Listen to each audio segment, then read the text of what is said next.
Bueno, estoy compartiendo con ustedes el título y el logo de un curso de posgrado que estamos dictando cada 2 años acá en Mendoza, en el Instituto de Histología y Embriología. Estos cursos que son auspiciados por la International Society of Neuroscience, que eh, eh, nos apoya económicamente porque se ofrece a estudiantes de posgrado de todo el país. Es un curso internacional, así que recibimos alumnos de los países vecinos. Básicamente, esta escuela es única, ¿no? En el Cono Sur.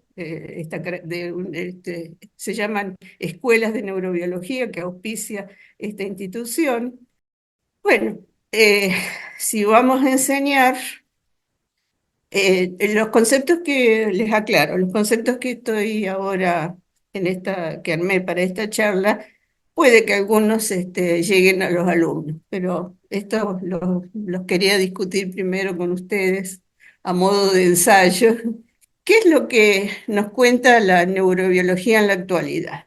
Entonces partimos de este concepto de evolución, que está ampliamente aceptado, donde hablamos de estas especies de árboles, con sus ramas, que en cierto modo representan cómo los sistemas nerviosos han evolucionado a lo largo del tiempo, ¿no? Esta estructura ramificada se repite mucho en la naturaleza, o sea que la teoría de la evolución sigue en pie, hasta que la tiren abajo. Todavía no ha sucedido, o sea que esta teoría sigue vigente. Y la forma esta de ramificación, es decir, cómo las distintas especies se fueron tomando diferentes caminos, y existe un eje central que finalmente nos conduce hacia la mm, evolución desde una forma de red nerviosa, pasando por el sistema nervioso ganglionar, o sea, acúmulos de neuronas. Después aparece una especie de sistema nervioso centralizado. En otro paso evolutivo llegamos finalmente a la corteza de los mamíferos, a la corteza cerebral de los mamíferos, y finalmente llegamos a lo que nosotros pensamos que es la forma más desarrollada, que es la aparición de la corteza prefrontal, en los cerebros, que nos darían nuestras características propias de humanos. ¿Mm? Eh, yo dudo que esta sea la forma más evolucionada de la vida todavía, porque adolecemos de numerosos defectos, pero bueno, digamos que es lo que tenemos.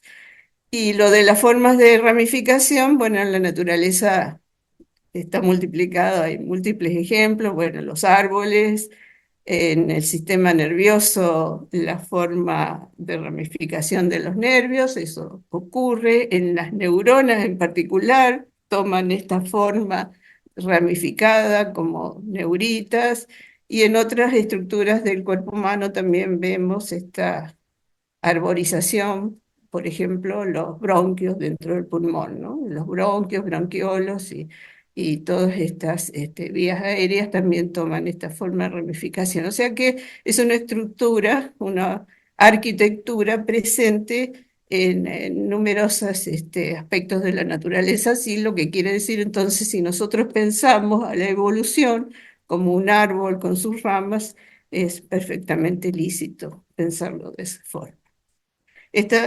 Dicho sea de paso, esta ilustración eh, es tomada de una de estas,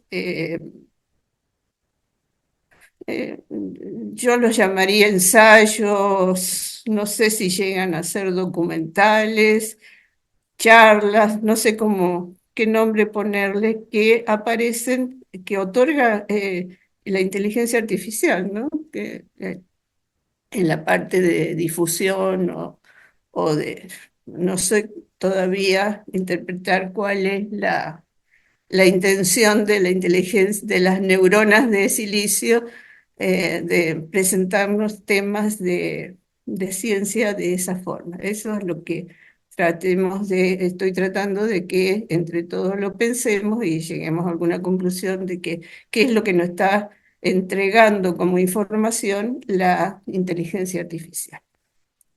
Entonces, acá pongo dos alternativas. Si nosotros, el tema de de esta charla es analizar a la inteligencia, o qué es la inteligencia, ¿no? Entonces, o de dónde viene, o cómo es un poco, vamos a ver el origen de la inteligencia, cómo se forma la inteligencia en nuestro planeta. Entonces, la primera cosa que se me ocurre es si nosotros vamos a poner en un estado de contienda entre la inteligencia biológica versus la inteligencia artificial, o pensar que la inteligencia biológica da origen a la inteligencia artificial. A mí me parece que esto es lo más racional que podemos pensar hasta ahora, pero veamos, esto queda pendiente para que lo discutamos entre ellas.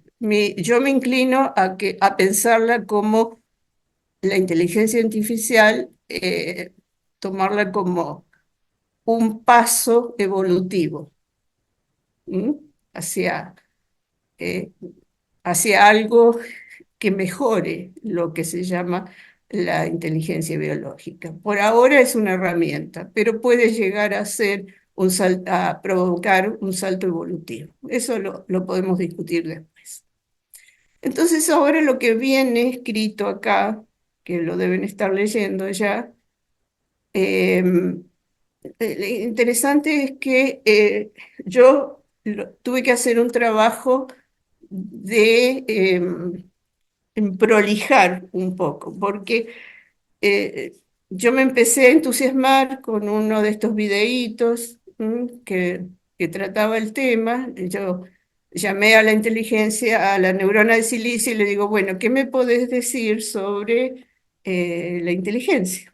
Entonces me empezaron a saltar estos videitos, una cantidad bastante abundante, como que me tiró encima una parva de información, y entonces digo, bueno, de todo este montón que hago, y empecé a seleccionar y a tomar frases y a tratar de entender, porque básicamente lo que noté es que toda la información que me tiraban estaba bastante desordenada, y a veces en cierto punto incoherente, con algunos saltos incomprensibles. Bueno, era como las monografías de los estudiantes que uno tiene que ordenar, clasificar, corregir, decir, bueno, esto no va acá, esto no sé qué quiere decir, esto a qué se refiere.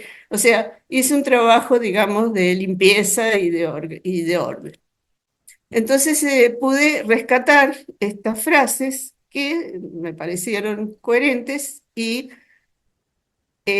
primero que todo, que la inteligencia en general no se reduce a la inteligencia humana, sino que es algo más extraño y más sorprendente. Entonces ahí me di cuenta que la neurona de silicio me estaba hablando en una especie de idioma dramático, ¿no? Así como poniéndole siendo rimbombante, no era derecho así frío como suele nuestro lenguaje habitual de los artículos científicos, que son más bien imparciales y sin mucha emoción. Acá lo que noté que el discurso era bastante emotivo, ¿no? Así dramático. Entonces, van a ver que estas frases son así. es la historia de 800 millones de años de organismos resolviendo problemas. No siempre con neuronas, no siempre con cerebros, a veces con química, a veces con recursos que utilizan la electricidad y a veces con estructuras muy ajenas a nuestra intuición, que para decirles que son inteligentes parecería un error de categorización. La primera inteligencia no fue un pensamiento, fue orientación, hacia dónde ir, moverse hacia un lugar mejor y no solo dejarse llevar por el azar. Entonces, el primer organismo con sistema nervioso no pensaba, pero podemos decir que era inteligente. Entonces, aparecen, logré rescatar este esquema, también generado por la neurona de silicio, bastante bien hecho, con su dramatismo incluido, porque tenía un fondo de estelar, ¿no es cierto?, el universo, y este esquema donde relaciona el ambiente con los organismos y una respuesta. Entonces, ¿qué es lo que dice este cartel? Dice, el ambiente provee un estímulo externo. El organismo tiene una especie de receptor sensorial que capta ese estímulo, ¿no es cierto? Y hay un procesamiento de ese estímulo en el interior del organismo. Eso, eso es una ida y vuelta, ¿no? Las flechitas van y vienen.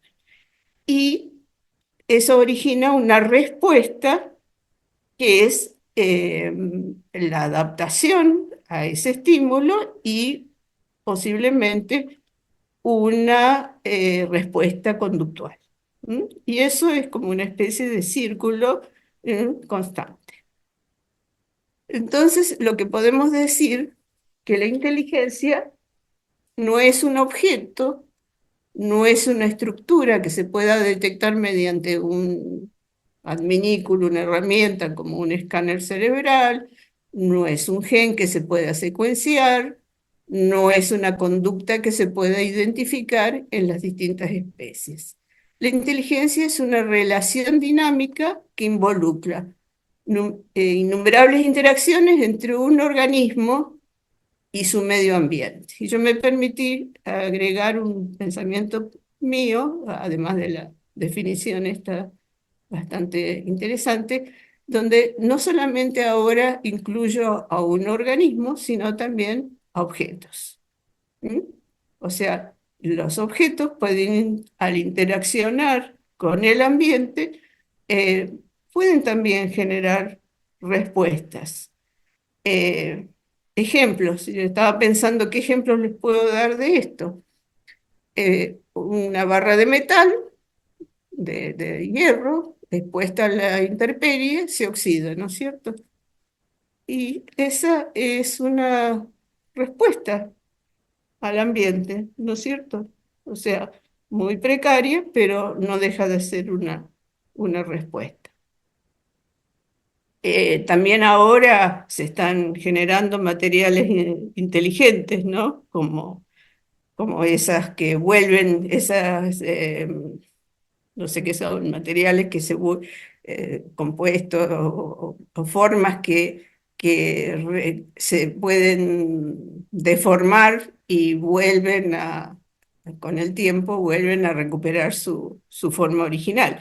Eh, Creo que algunos de ustedes, o muchos de nosotros, nos hemos topado con las famosas plantillas, estas que se hunden al caminar y están hechas de un material que vuelven a recuperar su forma original después del uso, ¿no? Las plantillas de los zapatos, ¿sí? Bueno, deben tener muchísimos más ejemplos ahora en la ciencia de materiales, ¿no es cierto? Entonces, se podría decir que esos son materiales inteligentes. Entonces, yendo más allá, podemos decir que inteligencia es la capacidad de captar información procesar la información y producir una respuesta que aumenta las probabilidades de que ese organismo sobreviva y se multiplique.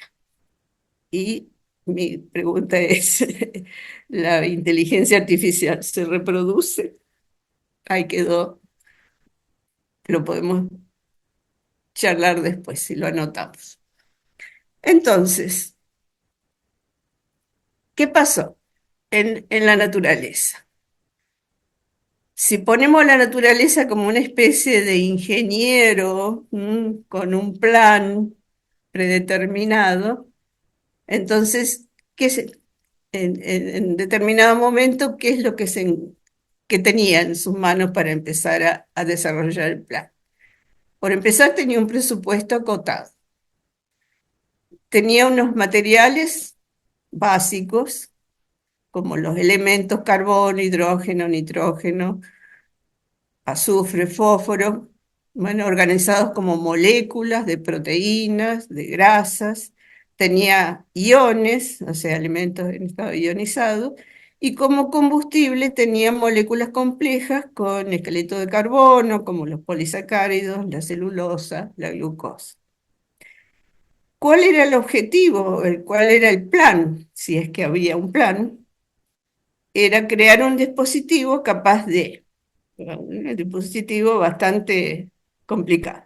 Que reconociera las señales del ambiente, que tomara decisiones, que explorara, que recordara, que aprendiera, que imaginara y que generara alguna forma de comunicación que posteriormente se podría transformar en un lenguaje. Y tal vez algo que unificara todas estas capacidades sería un organismo inteligente. El dibujito este es de una molécula, uno de los dibujitos que me tiró la neurona de silicio y es bastante chapucero, ¿no? Para representar una molécula, pero por eso entiendo que este neuronito de silicio todavía está en sus albores y eh, no, es perfeccionable.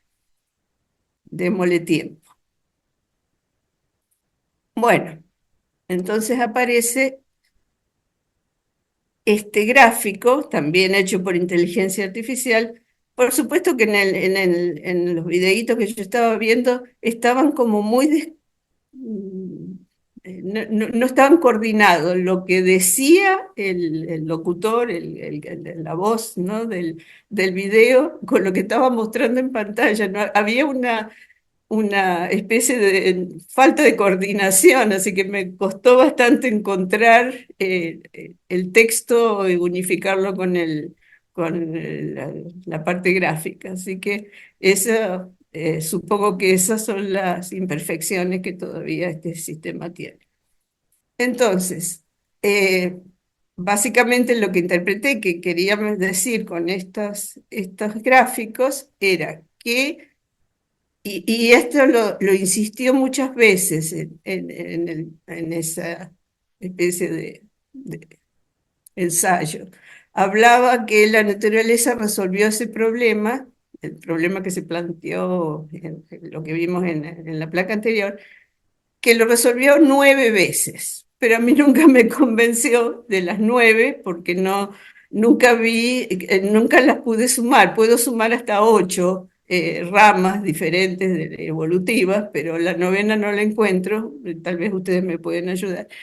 Este, pero la idea general es esto, que acá pone 4 nomás, estamos de la rama, digamos, más ancestral, empiezan a diverger en la rama de los cefalópodos, de los probóscidos, acá están los cetáceos y acá están los córvidos, ¿no? La parte de las aves. Y la idea es que esto sí existe, están los libros de biología establecido, que existe una evolución cognitiva convergente. ¿Qué significa esto? Que todas las ramas diferentes llegan a un estado de cognitivo complejo o cognición compleja por diferentes caminos. O sea, básicamente logran lo mismo, ¿m? Tomando diferentes caminos. Es una idea relativamente simple. Entonces, esas soluciones fueron compactas, eficientes y de bajo consumo, menos el caso de la inteligencia humana. ¿Mm? Entonces, está este gráfico, más o menos que pretende decir que todos convergían a una cognición compleja y en general, o sea, como dice, diferentes orígenes, soluciones semejantes. ¿Mm? Y este patito que hay acá nos está diciendo que se trata de similaridad funcional y no de un ancestro común. ¿Mm? Ahora vamos a ver si aclaramos un poco este concepto. Entonces, siempre teniendo en mente lo de la evolución convergente. Y respecto a la inteligencia humana, el cerebro humano es el órgano más derrochador. ¿Se acuerdan que habíamos dicho que todas las otras soluciones, a partir de las otras ramas, eran siempre más económicas? El cerebro humano es el más caro de todos los órganos del cuerpo. Vemos que él ocupa un total de 2%, el 2% del total del peso del cuerpo, pero la cantidad de energía que consume es el 20% del total de la energía del cuerpo. O sea, es bastante derrochado.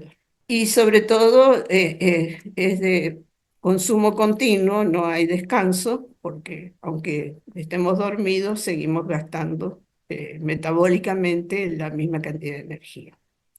Y mi reflexión, estas caricaturas pensantes, soy yo. Eh, la inteligencia artificial también es muy cara. Entonces, ahora sí me voy a meter un poquito esto en les dejo acá el enlace de uno de estos tantos videitos y yo creo que algunos de ustedes ya están tomando nota para poder responderme estos temas. Entonces, acá tengo una figura que me impactó bastante porque empieza así como una narración de había una vez, hace 550 millones de años, nuestro planeta tenía más o menos este aspecto, ¿no es cierto? Es lo que nos imaginamos, porque nadie estuvo ahí para sacar una foto y mostrarnos cómo era la realidad, pero se puede inferir que no había señales de vida, la atmósfera capaz era bastante más convulsionada que esta foto, pero bueno, algo así.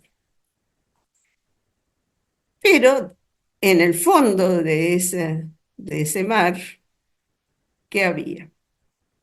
Eso la podemos inferir a través de la paleontología, ¿no es cierto?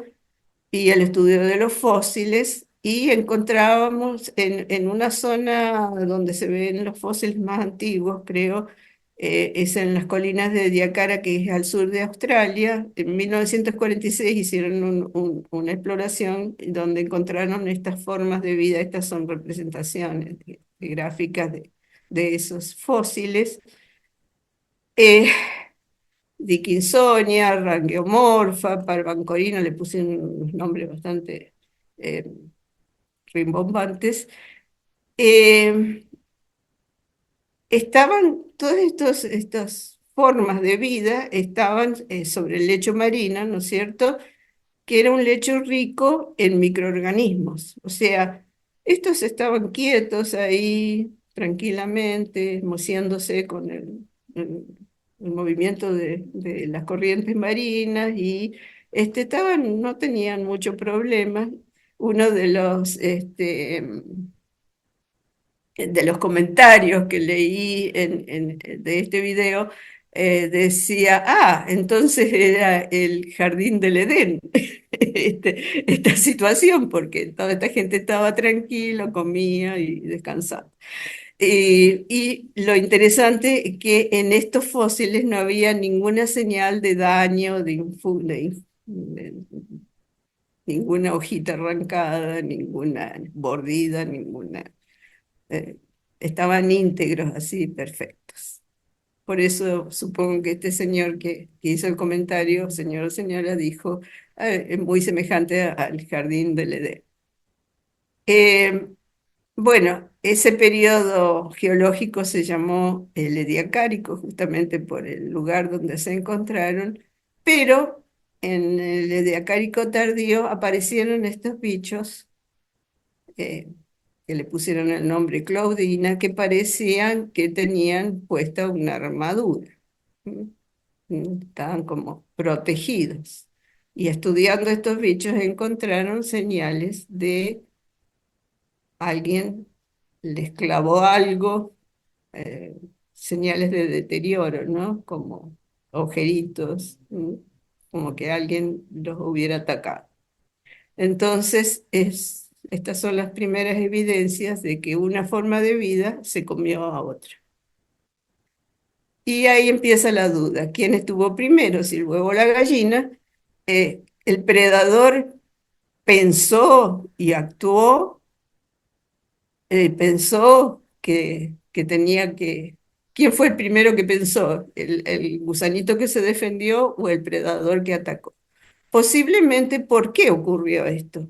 Yo me puse a pensar y después lo confirmé, mucha gente lo piensa lo razona de esta forma, es porque el ambiente de alguna forma cambió su composición química, cambió algún efecto cambió la calidad del alimento, es decir, esta alfombrita no sé, del microplancton de esa época o del conjunto de microbios que formaban el suelo marino, capaz que eh, se modificó y ya eh, estos organismos empezaron a tener deficiencias alimenticias, nutricionales, o simplemente alguno se cansó del menú y decidió comerse al vecino, no sé. Puede haber pasado cualquier cosa parecida, pero el hecho ocurrió. Entonces apareció la necesidad de reaccionar ante el peligro. Es decir, se necesitaba como herramienta anticipación y detección del peligro, reaccionar más rápido, huir y refugiarse en un lugar adecuado. Entonces, básicamente estaba rigiendo ya el principio de selección natural. El que hacía esto con mayor eficiencia era el que sobrevivía. Entonces empezaron a desarrollar los mecanismos de defensa. Caparazones, mandíbulas, dientes, aparecieron los sensores y efectores, los detectores, los radares, todas esas cosas, que le dieran la capacidad de reaccionar a tiempo. Entonces, digamos que el primer cerebro no evolucionó para pensar, sino para tomar una decisión en una fracción de segundo, si quedarse a donde estaba o a huir. Es decir, en realidad no fue un plan, sino una solución de emergencia a un problema de vida o muerte. Esto es interesante porque en Terranova también se descubrieron estos fósiles, que los llamaron las jaotias. ¿Qué es lo que vemos en estos fósiles? Fibras organizadas. Son fibras organizadas que resemblan o asemejan a los haces musculares o nerviosos. En el cuerpo humano, los haces musculares y nerviosos tienen una estructura bastante similar, ¿no? La organización, la arquitectura. Entonces, la hipótesis que se plantean los investigadores dicen que la función original de las neuronas fue originar la coordinación interna de los tejidos del organismo, para que los haces de fibras musculares realicen movimientos armónicos. O sea, para escapar, todos los músculos que generan el movimiento tienen que estar actuando al unísono, ¿no? Para poder ser eficiente, porque si un músculo tira para un lado y otro tira para el otro, la cosa no funciona. Pero digamos que este fósil representaba solo un prototipo, había que desarrollar la idea. ¿Mm? Entonces, ¿qué pasó? Pasó lo que se llamó la explosión cámbrica, ¿m? El periodo de la era geológica del Cámbrico, que otro comentarista de este video dice, es una interpretación muy antropocéntrica de la explosión cámbrica, llamarlo como una carrera armamentística. Pero bueno, está bien, se entiende. Entonces, en un intervalo bastante corto de tiempo, acuérdense que estábamos hablando de millones, miles de millones de años, y ahora estamos hablando de un periodo más acotado, 20 y 40 millones de años, mucho menor. Entonces, en ese periodo bastante rápido, o sea, era algo urgente, digamos, aparecen estos monstruitos, ¿m? Que tienen escamas, aletas, caparazones, con todo tipo de coordinación neuromuscular y sobre todo aparecieron los ojos. Y apareció otro fenómeno interesante que es la cefalización, o sea, que se concentre una gran eh, parte del sistema reactivo, digamos, en una parte, en la parte de adelante del cuerpo. ¿Por qué? Porque es la parte que primero afrontaba el peligro. ¿M?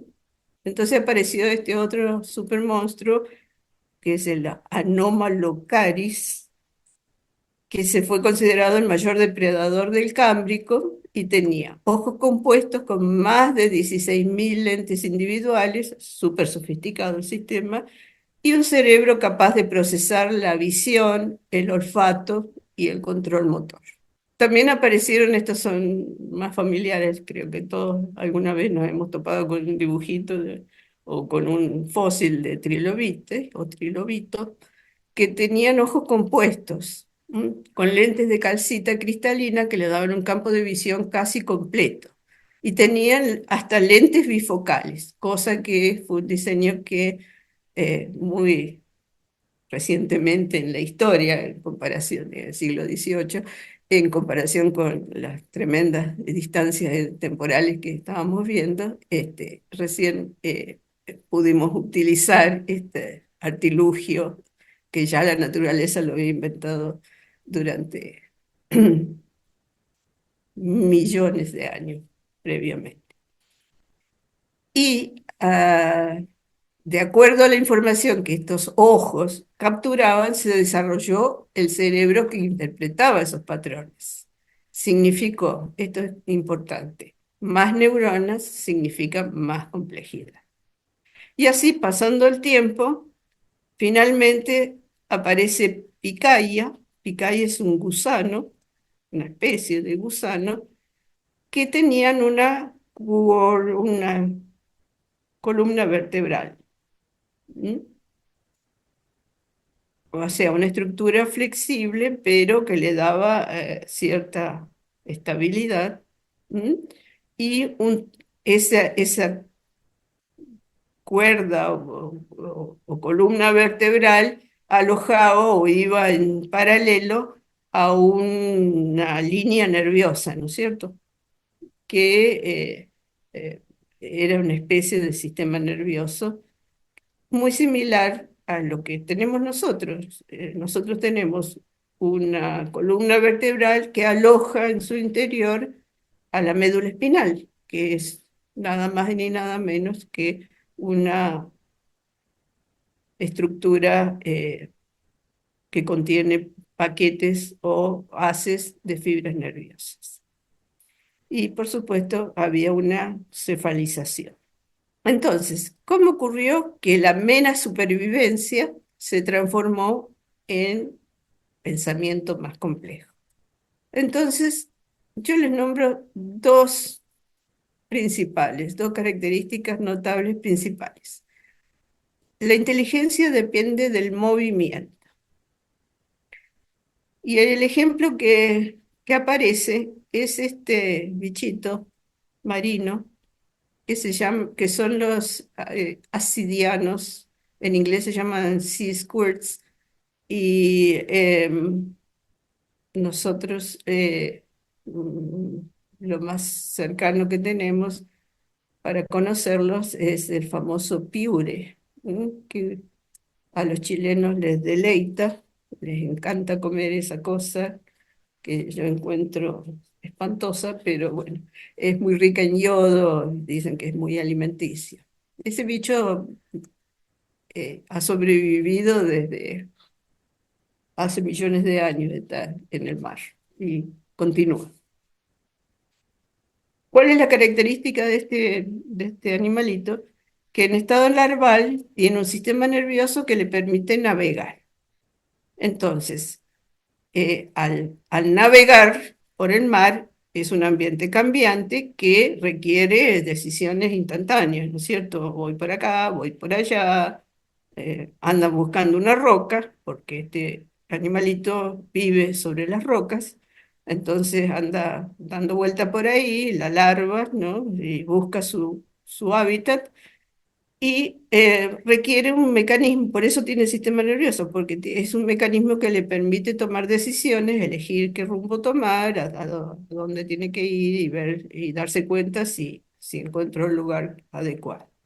Cuando encuentra la roca, ya no necesita esa herramienta. Se adhiere y digiere su sistema nervioso.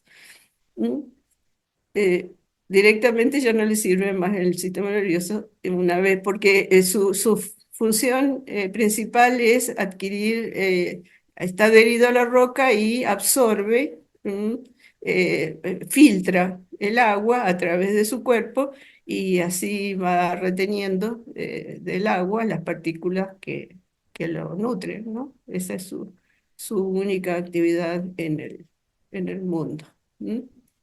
Son semirrígidos, están compuestos por una proteína que se llama tunicina y es semiflexible el-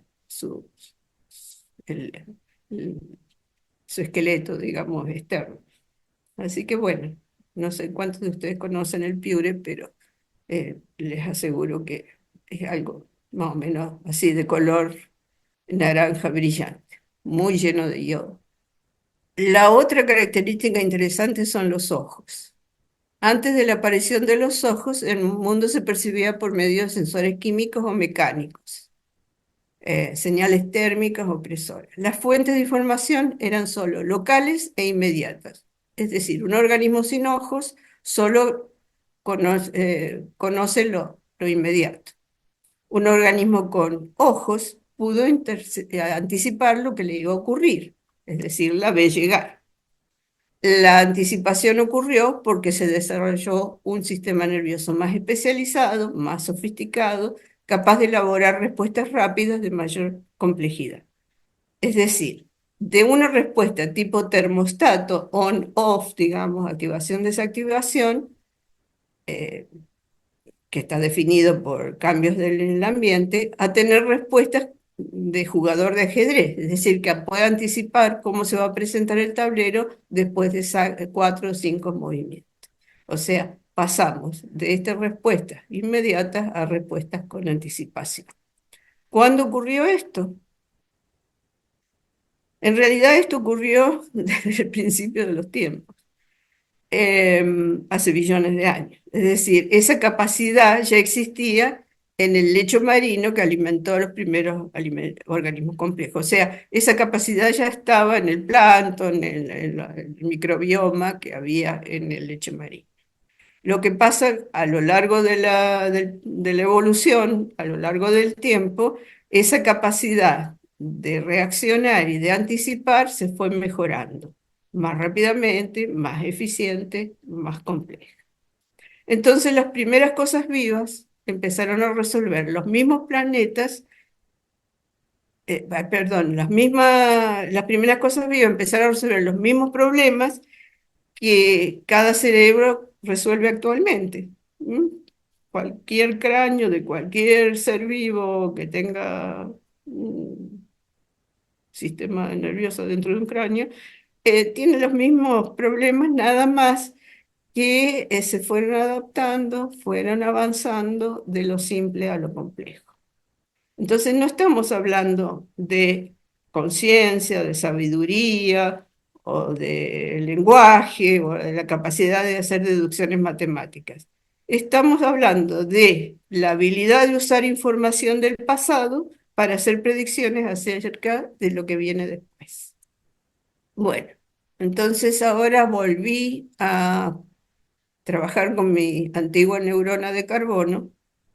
Me fui a la literatura científica y empecé a ver cómo se interpretaba todo esto que me había tirado la neurona de silicio. Entonces, ¿qué encontré? Que las primeras células con sensores y capacidad reactiva no aparecieron de la nada, sino que evolucionaron a partir de células preexistentes ya en el precámbrico tardío, hace 450, 550 millones de años. Entonces, a partir de esas células que ya se estaban formando ahí en ese lecho marino, estas células se fueron transformando y aparecieron, primero que nada, aparecieron sensores, estructuras de la membrana celular, ¿m? Con lo que se llaman termomecanorreceptores, varoreceptores, termorreceptores, quimiorreceptores. Todos esos receptores están diseñados en bases a canales iónicos, ¿eh? Intercambio de iones, ¿no? Hacia adentro y hacia afuera, hacia los dos lados de la membrana, más o menos sofisticados, ¿no? Generalmente el intercambio de potasio, sodio-potasio es lo que establecen las señales de los potenciales de acción de las células nerviosas. O sea que básicamente esto estaba basado en pasaje de iones y se fueron sofisticando con el tiempo. Aparecieron estas estructuras que son los cilios, los monocilios, que son estructuras que contienen los microtúbulos, ¿no? Eso es interesante, esto es un concepto que se puede ampliar más porque es todo un campo de estudio. Eh, y este tipo de células con estos monocilios, sensores, son como sondas, que estas que exploran el ambiente, ya están presentes en el embrión humano. Esto es algo que agrego yo, eh, este, que esto mismo, este tipo de células que las llaman coanocitos o células mesenquimales, las células mesenquimales son las componentes del mesodermo, que es una capa embrionaria que da lugar a todos los tejidos, a muchos tipos de tejidos de sostén, como los huesos, los cartílagos, los músculos y también la capa profunda de la piel. Entonces, esto que vemos, esta evolución, a lo largo de millones de años, digamos, como que se repite desde el crecimiento del embrión en el seno materno, ¿no? Todas estas etapas se reproducen, no sé cómo el término correcto para decir que suceden más o menos en la misma cronología, a medida que un organismo se desarrolla. Entonces tenemos otro tipo de estructura más evolucionado a partir de esas células primordiales que ya se conectan entre sí y forman lo que se llaman las redes, serían las redes neuronales o sí, redes neuronales, ¿no? Esa es una forma de organización que se ve en organismos elementales como las medusas o del tipo del orden de los nidarios, ¿m? Que tienen una red nerviosa o malla difusa de células excitables repartidas por todo el cuerpo. la famosa medusa es la famosa agua viva que vemos en la costa atlántica, ¿no? Que permanece desde el principio de los tiempos más o menos igual y ha sido efectivo y con ese sistema se ha sobrevivido tantos millones de años. ¿Mm? Y es un animal que actúa solamente por reflejo, o sea, en forma coordinada. Todo, apenas algo lo toca, todo el organismo reacciona, ¿no? Y bueno, seguimos con la idea que esto no fue un plan, sino una solución de emergencia. ¿M? Y ya los sistemas nerviosos se fueron complejizando, fueron centralizándose, se cefalizaron, bueno, adquirieron estas formas más evolucionadas. ¿Para qué? Para lograr mayor complejidad, para reaccionar en forma más rápida, más eficiente, para sobrevivir más tiempo y para dejar una mayor descendencia, que significa la supervivencia de la especie. Entonces, empezamos con que este gusanito, que picaya, este gusanito cordado, digamos que es el ancestro común de todos los cordados, los que llevamos una columna vertebral. Y me, mm, me dio risa porque digo, bueno, esto de que tanta discusión, porque si descendemos del mono o no, es muy tonto porque en realidad no descendemos del mono, sino que descendemos de un gusano, que es mucho peor. Pero bueno, esto es para tener un poco en cuenta. Para pensar. Bueno, esta es la figura completa que extraje de este paper, ¿no? De Current Opinion in Neurobiology. Y digamos que yo sigo sosteniendo que la etapa embrionaria humana emula todas estas formas primitivas de organización, porque la etapa de la red, la etapa del cilio orientador, la etapa de la red y después la organización del sistema nervioso se repite en la etapa embrionaria. Bueno, entonces ahora les traigo unos ejemplos volviendo a esta idea de la evolución convergente, y les quiero mostrar, eh, como ejemplo, vamos a ver la inteligencia, vamos a ver los cefalópodos, el ejemplo es el pulpo desciende de estos amonites. ¿Mm? Estos los hemos visto en algún museo, alguna vez nos hemos topado con un fósil de amonite. Y bueno, de estos bichos descienden los pulpos que tenemos actualmente en nuestros mares y en nuestros acuarios.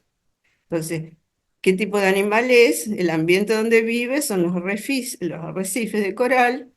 Es un animal que en estado natural es cazador solitario, pero parece haber hecho buenas migas con el hombre y puede ser en cierto modo domesticado. Y por eso les traigo este videíto.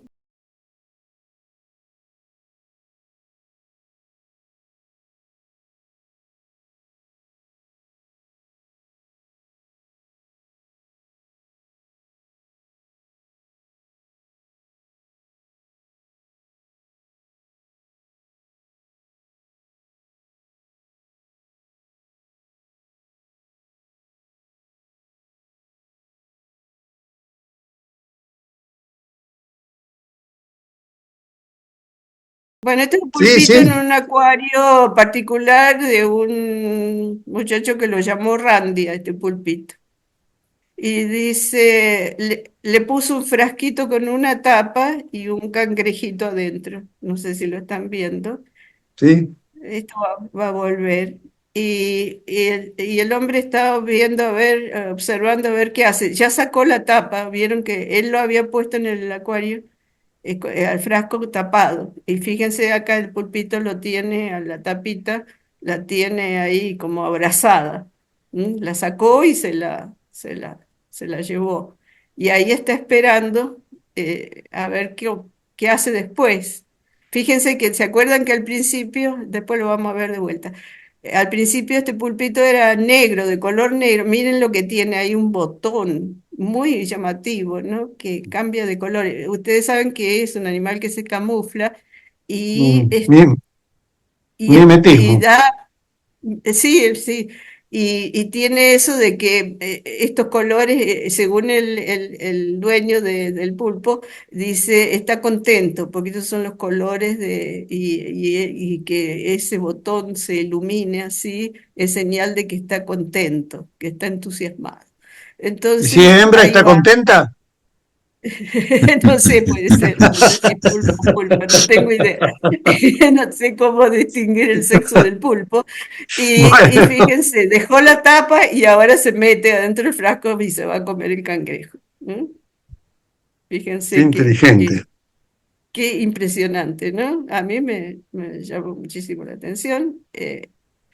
Ahí está al principio, ¿eh? Ahí está Sí, sí, sacando la tapa, la está qué bárbaro. desenroscando.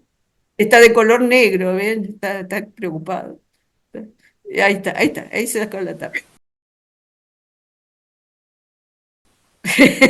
Bueno, digamos que. Pero se llama Randy, no sé, es un nombre neutro, no sé, hay Randy mujer y Randy hombre, no sé. Entonces está contenta. Está contento, contenta. Bueno, ahí está. Algo pensó este Bueno, bicho, ¿no?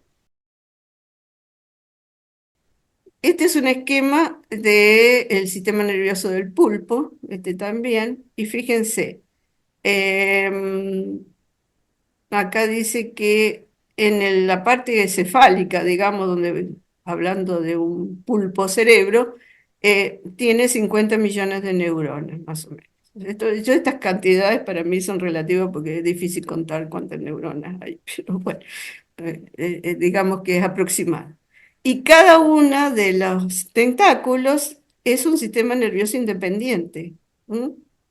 ¿M? Es autónomo cada uno de los tentáculos y tienen muchísimas más neuronas en los tentáculos que en lo que se llamaría la parte cefálica. Entonces se habla de que es un cerebro descentralizado. ¿Mm? Y fíjense acá en el esquema de la evolución, digamos que deriva del mismo gusano, de Picara, y para un lado salieron los protostomas, o donde estaban los nautiloides, los amonitas, que son los precursores de los cefalópodos, como hasta llegar al pulpo actual. Y nosotros iríamos por otra rama diferente, pero habría un ancestro común que está por allá atrás, 500 millones de años atrás. Eh, eh, Esa sería nuestra distancia evolutiva, digamos, entre estos bichos y nosotros. Pero fíjense lo interesante, el pulpo tiene memoria a largo plazo, o sea que se acuerda de cosas, de eventos pasados, y sin tener la estructura que nuestro cerebro de humano, nosotros tenemos una estructura que se llama hipocampo, que sería como el asiento de la memoria. Y bueno, o sea que fíjense, esta es una muestra de cómo el pulpo tiene memoria. Esto fue tomado con una cámara nocturna en uno de los tantos acuarios que hay en el mundo. Tenían un pulpo en uno de los estanques y los cuidadores de este acuario notaban que todos los días les faltaban peces. Faltaban peces, desaparecían peces de los otros estanques, ¿no?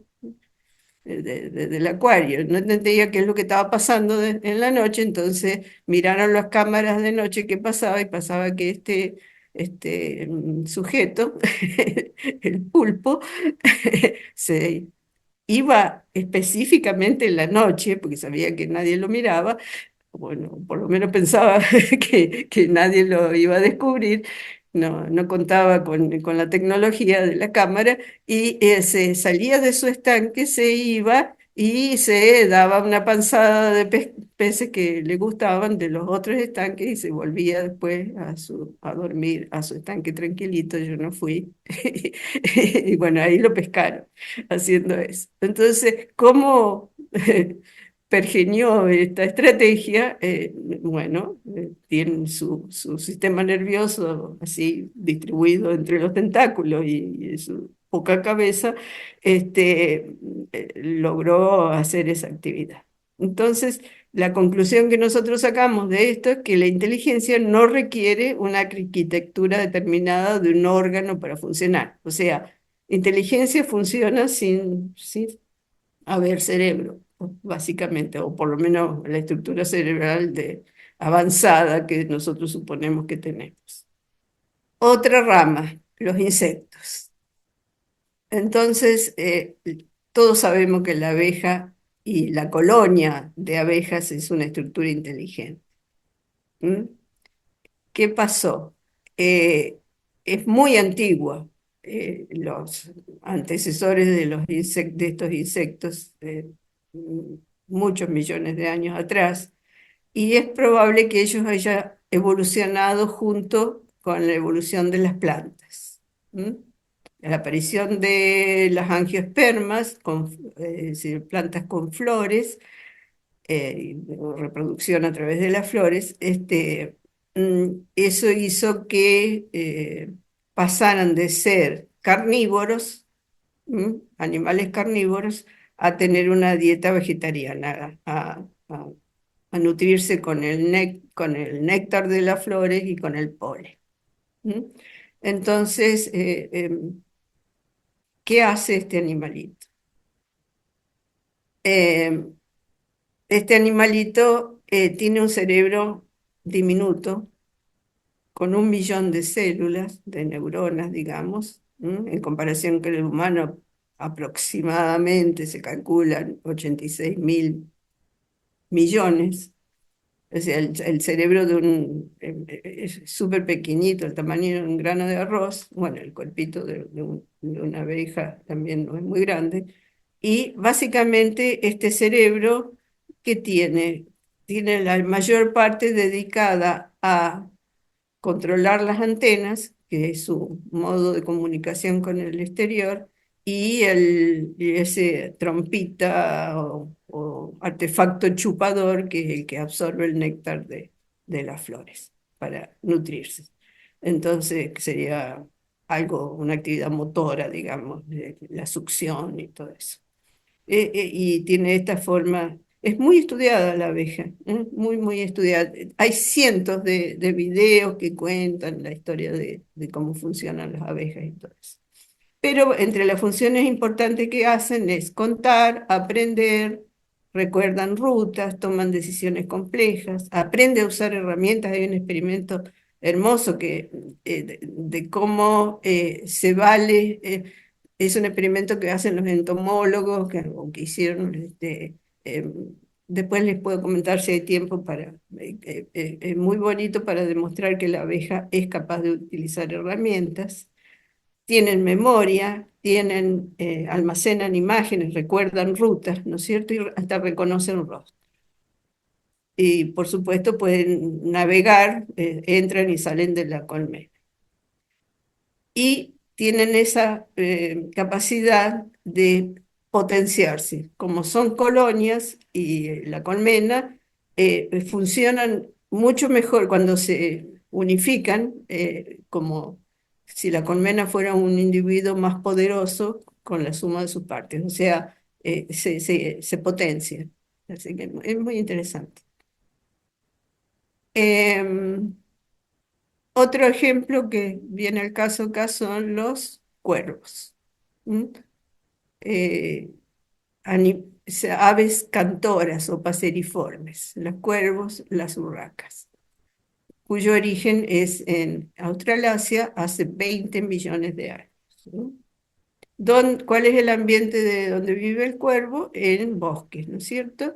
Y viven, sociabilizan, viven en bandadas y tienen una gran interacción con los humanos. He visto, qué sé yo, un montón de videos donde ya hay familia, gente que adopta un cuervo como si fuera un perro. Lo tienen de mascota. Son muy, muy amigables. Nosotros no los conocemos mucho, no tenemos, bueno, en nuestra flora autóctona no existen, pero en el campo yo creo en La Pampa, por ahí hay urracas, ¿no? Son conocidas. Tienen 1.500 millones de neuronas empaquetadas en un cráneo del tamaño de una nuez. O sea, ¿qué es lo que hace este bicho? Bueno, no sé si tenemos tiempo. Tengo otro videíto que es muy interesante, así que Sí, esto es un video hecho con inteligencia, por la neurona de silicio. O sea, es como una especie de dibujo gráfico aumentado o mejorado, ¿no? No es que esto es real, un video compuesto, pero más o menos ilustra el experimento, ¿no? Entonces, ahí dice, no sé si alcanzan a leer las letritas.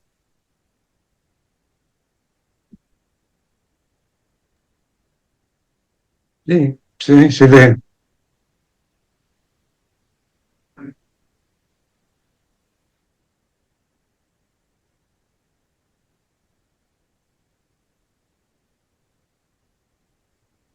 Ahí saca el palito. Con el palito empuja la piedrita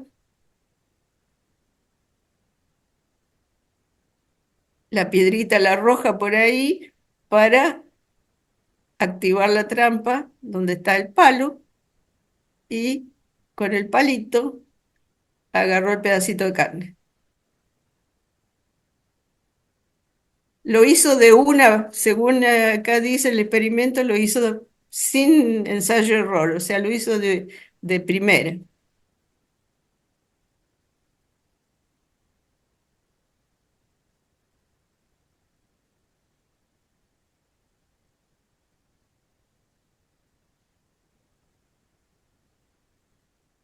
¿Leyeron eso?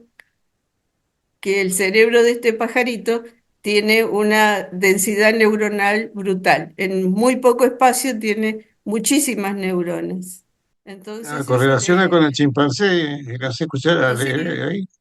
exactamente, exactamente. O sea, en un cerebro muy pequeñito tiene una potencia tremenda. Entonces, el cerebro de estos animales es muy eficiente, logrando mayor función en menor espacio. Digamos, en el cerebro chiquitito caben muchas más neuronas. Y es interesante porque acá lo que podemos estar observando es una mayor eficiencia de interconexión por proximidad. O sea, al estar empaquetadas todas las neuronas en el mismo, no tienen que viajar. Nuestras neuronas a veces tienen que viajar desde la cabeza a la punta de los pies, ¿no? Y lleva retraso, ¿no es cierto? Entre la ida y la vuelta y la respuesta hay un retraso, son milisegundos, pero retraso al fin. En cambio acá tienen todo empaquetado ahí cerca, entonces la velocidad de reacción es más rápida. Bueno, ya estamos llegando al final, así no los quiero cansar tampoco con tanta información.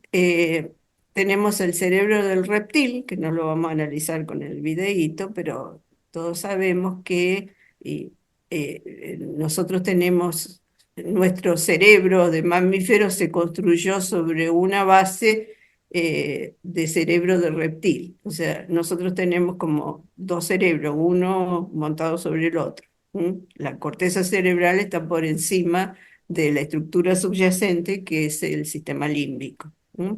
Es donde el sistema límbico tiene ciertas capacidades como estas: detectar, decidir, actuar y memorizar también. El hipocampo, ese que nombramos anteriormente, es una estructura del sistema límbico.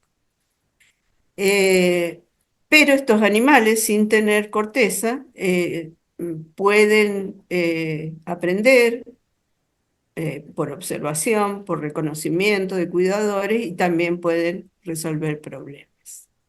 Entonces decimos que la inteligencia deriva de la organización de la trama neuronal, de la conectividad entre las neuronas. Y si vemos en un comparativo del número de neuronas que tiene cada una de estas especies inteligentes, ¿m? tenemos a los elefantes y los delfines, que no los traje los ejemplos, pero hay numerosos ejemplos y pruebas de que los delfines son delfines y las ballenas. De hecho, últimamente ya se está, gracias a la neurona de silicio, se está pudiendo leer y entender lo que se comunican las ballenas entre ellas. El famoso canto de las ballenas se está siendo descifrado actualmente, qué es lo que dicen. Es decir, estos animales conversan entre ellos y bueno, tenemos que bajar un poquito el copete porque también tenemos que ver qué dicen de nosotros. Y los elefantes evidentemente también tienen su cuota de inteligencia, pero acá hay una cosa interesante. El elefante tiene 3 veces más neuronas que el ser humano, pero mm, no están distribuidas de la misma manera. O sea, el elefante tiene muchísimas neuronas en el cerebelo, pero tiene menos neuronas en la corteza cerebral en comparación al humano. ¿Mm? O sea que tiene capacidad, el cerebelo es el órgano de las habilidades motoras, de la coordinación, ¿m? Entonces, y del movimiento. Entonces el elefante tiene una muy buena capacidades en ese sentido, pero no tiene tanta corteza en comparación al humano. El delfín también tiene un cerebro bastante más grande que el del humano, ¿no? Aunque tiene menos concentración de neuronas. Entonces, cada una de estas inteligencias lleva una distribución diferente del número de neuronas en cada región. Entonces, más que el número total de neuronas, importa la proporción de neuronas dedicadas a diferentes funciones. O sea que la naturaleza ha diseñado formas diferentes de inteligencia con capacidades diferentes, aunque pueden coincidir en muchos, pueden converger a capacidades comunes. Y acá estoy yo planteando otra pregunta que, bueno, capaz que algunos de ustedes pueden hacer un comentario, si el desarrollo de la eh, inteligencia artificial depende de las mismas premisas, ¿no? Esto, conectividad y organización de la trama y la conectividad entre las unidades de pensamiento, digamos. O sea que les estoy dando tarea, les guste, ¿no? Mi alma docente está saliendo con todo su filo, les estoy haciendo pensar, espero que tengan muchos comentarios. Y bueno, les largo mi razonamiento final, que es una pregunta también: si muchas tecnologías se desarrollaron en base a modelos de la naturaleza, ¿cuánto se basó en ese modelo el desarrollo de la inteligencia artificial? Que me falta poner artificial.